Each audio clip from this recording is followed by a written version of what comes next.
In many communities tonight, it's a frustrating case of deja vu. This is 2015 revisited. For the second time in 15 months, sandbaggers are fighting to hold back floodwaters with shovels and hands.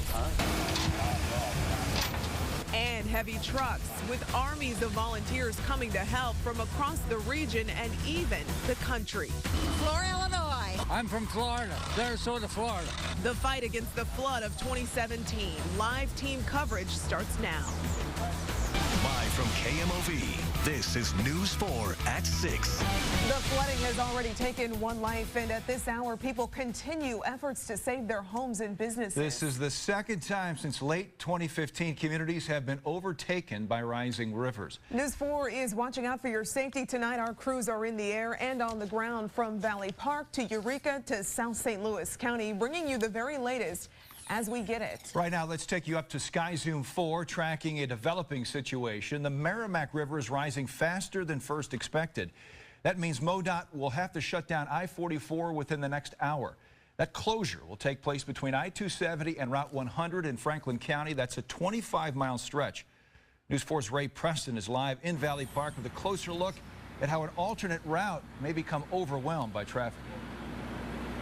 Well, MoDOT officials expect I-44, or Manchester Road, to become what one MoDOT official dubbed earlier today the new I-44. Now, traffic is flowing right now, but as you said, within the hour, it is expected to be shut down completely. Homes and buildings in so many areas are on islands right now. Sky Zoom 4 was over Eureka High School in the Rockwood District earlier today. Its fields and parking lots have become bodies of water. One of the school scoreboards just poking out above the water. News 4's Russell Kinsall is on the ground this evening in Eureka.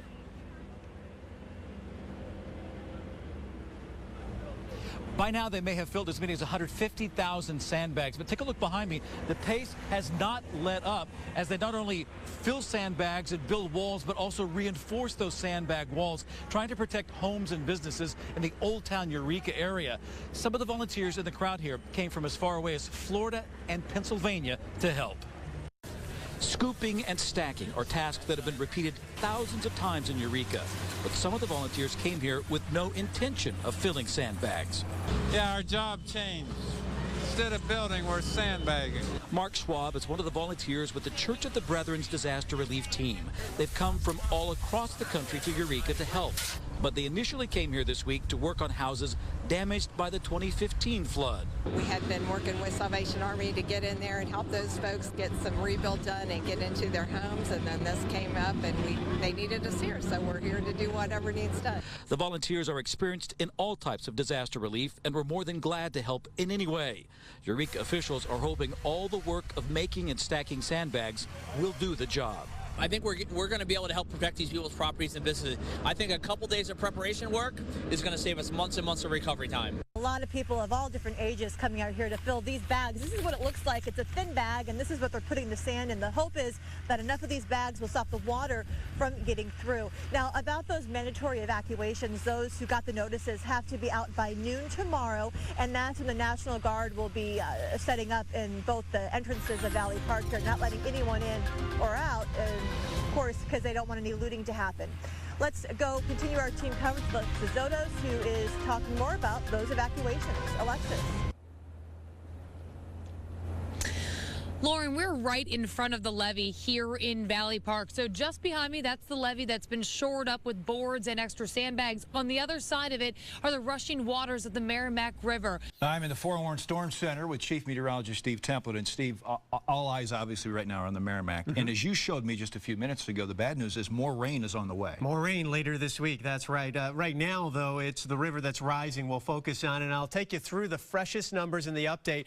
And if anything, it is good news, I suppose, even though it broke records, but it's on its way down in Steelville.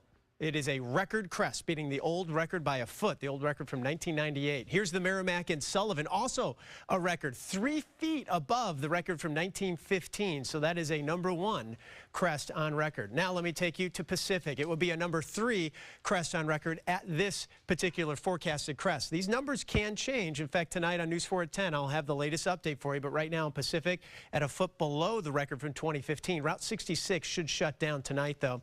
And in Eureka, it will be a number 2 crest on record, about 0.8 feet below. This would be Wednesday morning. By tomorrow morning, Old Town Eureka should start to be encroached by the floodwater. So starting tomorrow morning, that floodwater tests those sandbags that they're sandbagging right now. Valley Park, number 2 crest on record, about 0.4 feet below the record from 2015. That's on Wednesday morning. And here's Arnold, a 3rd highest crest on record. Here's a number to watch, too. The forecast is 44.5. We need that to stay below 46.5. That's the level where I-55 was shut down last time. Right now, it's about 2 feet below that. Cool, windy, and a few showers out there now. That's not the next big wave. The next big wave comes in Wednesday into Thursday from another slow-moving low. This is 11 a.m. Wednesday. Let's go to the afternoon and then nighttime. And this is Thursday morning now, 7 a.m., more rain. I'll detail how much we can expect, when we'll get some dry time. All the details coming your way.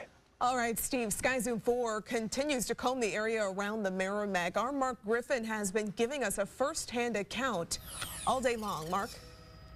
Yeah, Courtney, about 8 o'clock this morning, we were dispatched to Pacific to Highway F and Jefferson for a road closure. And since that time, the Meramec has taken not just roads, but parks, businesses, and houses in the Pacific area. Right here, you can see one of the parks that is now underwater. There was a landscaping business off to the left here that went underwater. And I'm going to keep bringing you a little bit further here, and you'll be able to see the houses that are now submerged. We expect, as Steve Templeton said, the crest to happen Wednesday morning, so you can expect to see more water rising and perhaps more houses submerged. Back to you guys in the studio. All right, thank you, Mark. Our team coverage at 6 of the spring flooding continues. News 4's Matt Sesney is live tonight in South County detailing water concerns. Yeah, Steve, it may sound strange after all the rain we've had, but coming up, I'm going to tell you why people in some parts of the area are being told to start saving water now.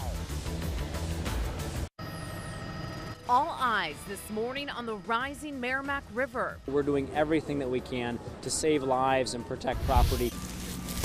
Communities across the area holding out hope that the water stays away. Strangers from all over banding together and helping their neighbors. I've been here 2 months. I've learned yoga, Pilates, Zumba, and now sandbagging. As the waters rise, highways are shutting down and traffic diverted. Take your time and deal with what you have to deal with. Minutes along that route will become hours. The Super Predictor is projecting the possibility of 3 or 4 inches of additional rainfall Wednesday and Thursday over the Meramec Drainage Basin. What impact will that have? We'll have the latest coming up. I have one word for you this morning, and it is closed, as in Interstate 44 for 25 miles is closed. A chunk of 141 is closed, and now a chunk of Highway 30 is closed. All those details coming up with your weather and traffic on the 4s.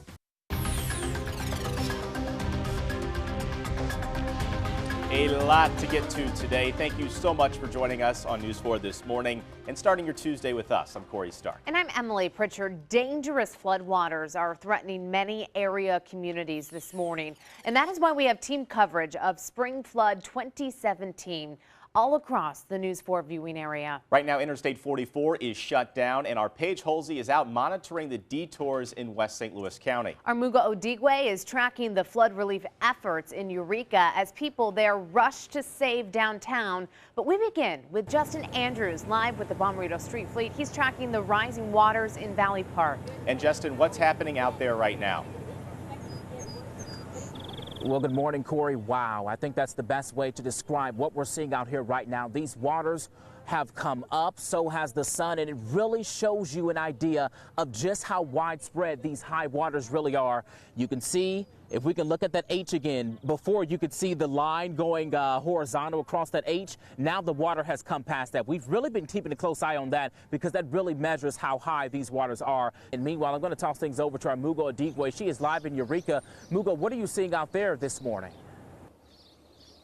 Well, Justin, earlier we talked about how quickly this water is creeping. And take a look. About a minute ago, I was standing on dry ground, and look, it is filled with water right now. And look at that. It's creeping really, really fast. The fire department told me they were not expecting this. When you look back there, at this time yesterday, we were out here. We were able to stand there. It was completely dry ground, and now it looks like a swimming pool. Mark Griffin is in Sky Zoom 4 flying over Interstate 55. It's the latest major interstate that will be shutting down overnight.